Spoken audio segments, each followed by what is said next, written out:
morning, everybody. Forex market, welcome back to the situation update. June 10th today, and I want to talk about this one, pound versus the Canadian. We feel it's burning, it's hot here, it's about to make the move. We were waiting for that moment because I mean the situation was price was either going to have a breakout because it was approaching 71.59, the edge of this range that we're tracking here, this trading range ever since the late April, when price started to stabilize, right? We talked about it last time. We've been following up with this one pretty consistently. But here's what happened lately, which I thought, deserves our immediate attention.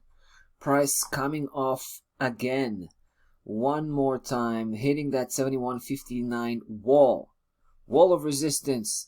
And then yesterday was a big move on the downside. Obviously, it faced some adversity with 70.79 pressing pretty hard from below, so it couldn't cross over, right? But the fact that it's coming off again off of that ceiling at 71.59 suggests that the breakdown is right around the corner.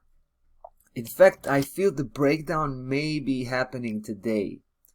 Another thing that we like is the fact that this is not the first, not the second, third, fourth, fifth time price was engaging here and failed.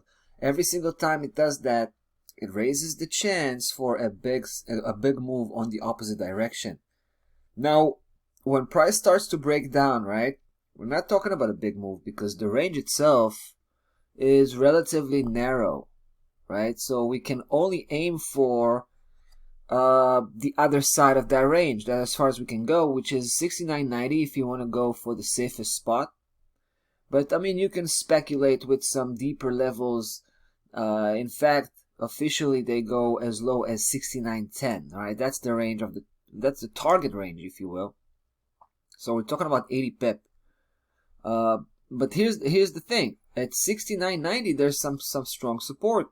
It might change, it might shift price completely upside down and send him back up, right? That's why we're probably gonna go with 69.90 as final destination. But instead of waiting for that breakdown, right, because we can sit and wait for that breakdown to happen, but I think in this case, since the range is so narrow, we're gonna skip that stage, because price can eat up that whole move in a single stroke, right? In a single daily session. We might come back tomorrow and price is already well deep into that lower section. So we don't want to miss out on this one, right? We don't want to miss out the train before it leaves the station. We're gonna jump in, all right? We're gonna jump in the hopes that we're gonna have that breakdown happening today, hopefully. And and if price will not finish the job in one shot, then we can come back tomorrow and just build up this position even bigger before price is landing and taking that target. So we're starting off. We're gonna throw in $3,000 position right off the bat here. If price crosses over, give us a chance to increase the position. We're gonna come more aggressive tomorrow. Right, that's pretty much the game plan. 69.90 will be our primary target and final destination. I'm gonna place our stop loss level somewhere around 172. All right, that's pretty much the details of the game plan we got for this one, pound Canadian, which is pretty imminent, as you can pick up from my enthusiasm. All right, guys, so we'll definitely leave it at that for now, but we'll come back to follow up on the situation as we've done before with this one pretty consistently. All right, guys, that's about that. Pound Canadian. I'm gonna be back with the next one, so stay tuned.